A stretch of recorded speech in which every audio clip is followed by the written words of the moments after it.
जय माता दी। पंडित जी नमस्ते में आप सभी का स्वागत है। आज हम दुर्गा सप्तशती का तीसरा अध्याय पढ़ने जा रहे हैं। तीसरे अध्याय को पढ़ने का फल विजय प्राप्ति के लिए है।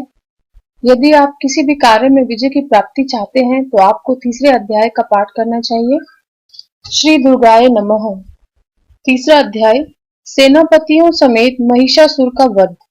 ध्यान, जगदम्बा के श्री अंगों की चमक उदय काल के हजारों सूर्य के समान है। वे लाल रंग की रेशमी साड़ी पहने हुए हैं। उनके गले में मुंडमाला शोभायमान है। दोनों स्तनों पर लाल चंदन का लेप लगा हुआ है। वे अपने कर कमलों में जपमालिका, विद्या, अभय एवं वर नामक मुद्राएं धारण किए हुए हैं। तीन नेत्रों से सुशोभित मुख कमल की भारी शोभा हो रही है। उनके मस्तक पर चंद्रमा के साथ ही रत्न जटित मुकुट बंधा है एवं वे कमल के आसन पर बैठी हुई हैं। ऐसी देवी को मैं भक्ति पूर्वक प्रणाम करती हूँ। तीसरा अध्याय। ऋषि बोले, असुरों की सेना को इस प्रकार तहस नहस होते देख महादैत्य सेनापति चिक्षुर क्रोध में भरकर अंबिका देवी के ऊपर इस प्रकार बाणों की बौछार करने लगा, जैसे बादल मेरुगिरी शिखर पर पानी की धारा बरसा रहा हो। तब देवी ने अपने बाणों से उसके बाण समूह को अनायास ही काटकर उसके घोड़ों एवं सारथी को भी मार डाला। साथ ही उसके धनुष एवं अत्यंत ऊंची ध्वजा को भी तत्काल काट गिराया। धनुष कट जाने पर उसके अंगों को अपने बाणों से बींध डाला। धनुष, रथ, घोड़े, सारथी के नष्ट हो जाने पर वह असुर ढाल और तलवार लेकर देवी की ओर दौड़ा। उसने तेज धार वाली तलवार से सिंह के मस्तक पर चोट करके देवी की भी बाईं भुजा में बड़े वेग से प्रहार किया। राजन, देवी की बाहु पर पहुंचते ही वह तलवार खंड खंड होकर गिर पड़ी। फिर तो क्रोध से लाल आंखें किए उस राक्षस ने शूल हाथों में लिया और भगवती भद्रकाली के ऊपर चलाया। वह शूल आकाश से गिरते हुए सूर्यमंडल की भांति अपनी तेज से चमक उठा। उस शूल को अपनी ओर आते देख देवी ने भी शूल का प्रहार किया। उससे राक्षस के शूल के सैकड़ों टुकड़े हो गए। साथ ही महादैत्य चिक्षुर की भी धज्जियां उड़ गई और वह प्राणों से भी हाथ धो बैठा। महिषासुर के उस प्राक्रमी सेनापति चिक्षुर के मर जाने पर देवताओं को पीड़ा देने वाला चामर असुर हाथी पर चढ़कर आया। उसने भी देवी के ऊपर शक्ति का प्रहार किया, किंतु जगदम्बा ने उसे अपने हुंकार से ही आहत एवं निष्प्रभ कर तत्काल पृथ्वी पर गिरा दिया। शक्ति को टूटा देख चामर बड़ा क्रोधित हुआ। अब उसने शूल चलाया, किंतु देवी ने उसे भी अपनी बाणों के द्वारा काट डाला। इतने में ही देवी का सिंह उछलकर हाथी के मस्तक पर चढ़ बैठा और उस दैत्य के साथ खूब जोर से बाहु युद्ध करने लगा। वे दोनों लड़ते लड़ते हाथी से पृथ्वी पर आ गए एवं अत्यंत क्रोध से भरकर एक दूसरे पर बड़े भयंकर प्रहार करते हुए लड़ने लगे। तत्पश्चात सिंह बड़े वेग से आकाश की ओर उछला और इधर से गिरते समय उसने पंजों की मार से चामर का सिर धड़ से अलग कर दिया।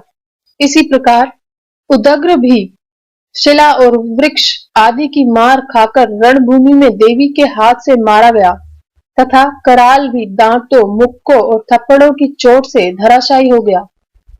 क्रोध से भरी हुई देवी ने गदा की चोट से उदत्त का कचूमर ही निकाल दिया।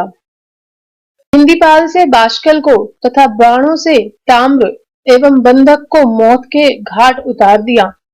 तीन नेत्रों वाली परमेश्वरी ने त्रिशूल से उग्रास्य, उग्रवीर्य तथा महाहनु नामक दैत्य को मार डाला।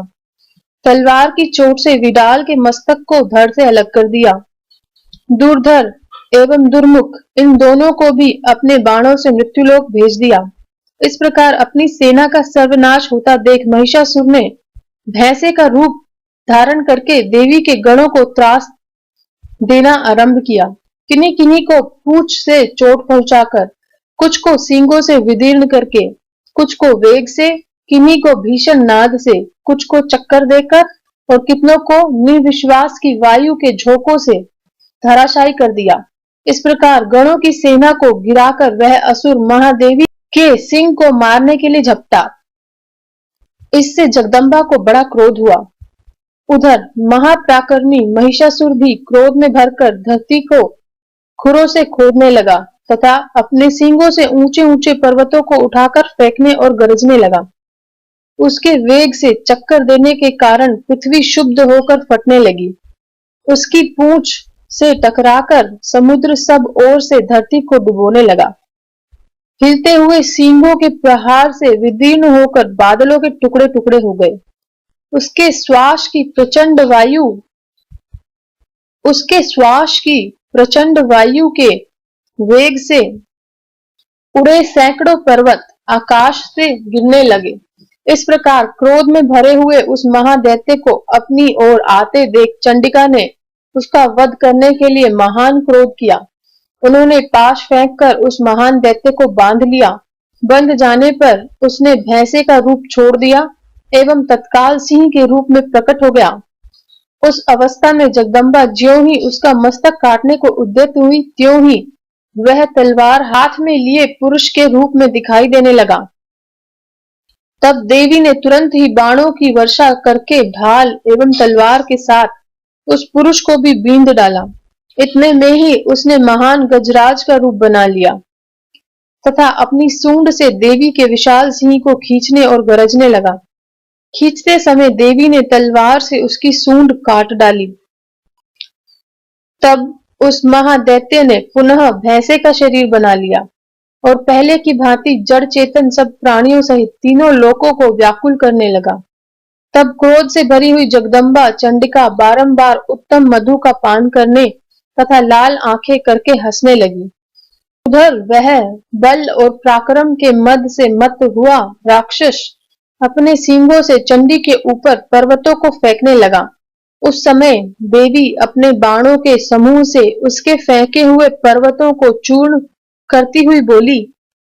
बोलते समय उनका मुख मधु के मद से लाल हो रहा था एवं वाणी लड़खड़ा रही थी। देवी ने कहा, ओ मूर्ख, मैं जब तक मधु पीती हूं तब तक क्षण भर के लिए तू खूब गरज ले। मेरे हाथ से यहीं तेरी मृत्यु हो जाने पर अब शीघ्र ही देवता भी गर्जना करेंगे। ऋषि बोले। इतना कहकर देवी उछली एवं उस महादैत्य के ऊपर चढ़ गई। फिर पैर से उसे दबाकर उन्होंने शूल से उसके कंठ में आघात किया। उनके पैर से दबा होने पर भी महिषासुर अपने मुख से दूसरे रूप में बाहर आने लगा। अभी आधे शरीर से ही वह बाहर निकलने पाया था कि देवी ने अपने प्रभाव से उसे रोक दिया। आधा निकला होने पर भी वह महादैत्य देवी से युद्ध करने लगा। तब देवी ने बहुत बड़ी तलवार से उसका मस्तक काट गिराया।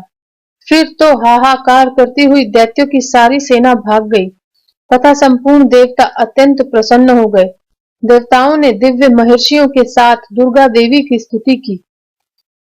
गंधर्वराज गान करने लगे एवं अप्सराएं नाचने लगी। महिषासुर वध नामक तीसरा अध्याय संपूर्ण हुआ।